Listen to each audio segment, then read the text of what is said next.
আমরা বলতে গেলি পরে এরা বিজেপির দালাল। বাস্তবে ঘটেছে, বাস্তবে ঘটেছে। আমিও শুনেছি, মাতিন সাহেবও শুনেছে, তাও অন্য কোথাও না, বেড়া চাপা।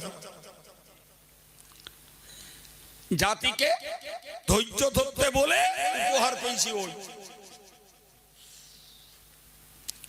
আর আমাদের কথা না নিয়ে আজও জেল খাটতেছে। খাটো, কি করব? প্রিয় ভাইরা আমার, কথার পৃষ্ঠে কথা বলতে বেড়ে ফেললাম, আর বলবো না। তো আমি যেটা বোঝাতে চাইছি, রাসূল করিম সাল্লাল্লাহু আলাইহি ওয়াসাল্লাম ওদেরকে বললেন, এক কাজ করো, আমার যা আছে সেটাই যথেষ্ট। সাহাবীকে বললেন, যাও ওনাদেরকে ডেকে মসজিদে নববীতে নিয়ে এসো। কোথায় জায়গা দিলেন? কোথায় জায়গা দিলেন? তারা কোন ধর্মের? আল্লাহু আকবার।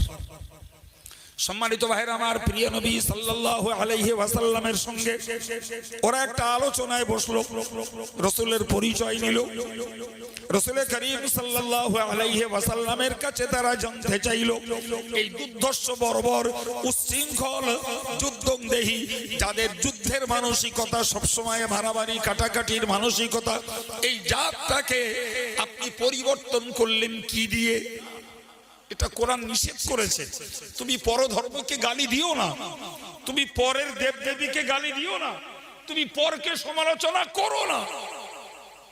ও তোমার সমালোচনা করবে, ও তুমি না বুঝে তুমি পরকে গালি দেবে, তারা না বুঝে তোমার রবকে গালি দেবে।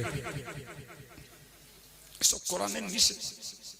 জি, রাসূল করিম সাল্লাল্লাহু আলাইহি ওয়াসাল্লাম পরধর্মের প্রতি কতটা সহিষ্ণু, কতটা নিবেদিত, ভাবতে অবাক লাগবে।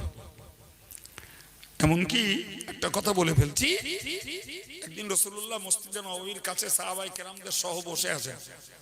ইন দি মিন টাইমে একটা ডেড বডি, একটা লাশ যাচ্ছে। রাসূলুল্লাহ উঠে দাঁড়ালেন। রাসূল কি করলেন?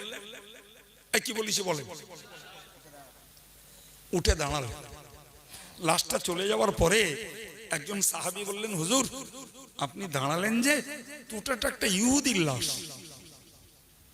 আল্লাহ প্রিয় নবী বললেন, আওয়ালাইসাত নাফসুন, তুমি ইন্ডিকেট করছো ওটা ইহুদির লাশ, ও কি মানুষ না? সাহাবারা হতবাক হয়ে গেলেন। প্রিয় নবী বললেন, আমি তার মনুষ্যত্বকে স্যালুট করেছি, আমি তার ধর্মকে স্যালুট করি।